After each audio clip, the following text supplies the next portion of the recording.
भाई होला गुरु जस भाई होला बाप जस भाई हो। माई जो ना होली तब भाई होला माई रे।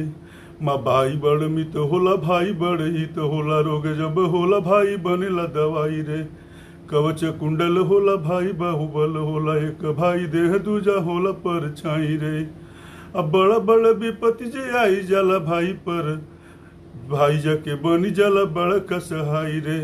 रण बन जाके जब जूझ में पड़ेला केहू दे के आशीष भाई विजयी बनावेला। देह के थकान सब दूर हो जाए जलो जब जंग पे सुताई भाई शीश सहलावेला। विपत्ति में उचित सिखावन बताई भाई, गलती सही के पहचान भी करावेला। अधन्य हो जाले तब अनुज के रोम रोम बड़ भाई धई जब छाती से लगावेला। जो रचना के कुछ अंश के हम रवलों के सामने बात के सुनाई है। ये रचना हमार वर्तमान समय के प्रिय कवि डॉक्टर सुशांत कुमार शर्मा जी के लिखल खंड काव्य जटायु से बाटे।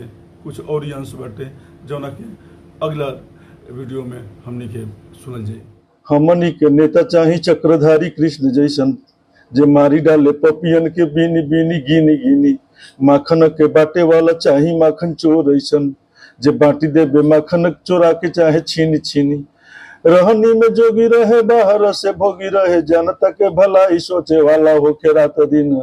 आ सुप में हेलावल ऐसन लड़िका तो बहुत मिली है, पाले वाली चाही नु जसोदा ऐसन ही ऋण।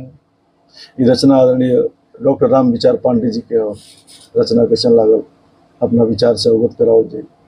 बहुत बहुत धन्यवाद।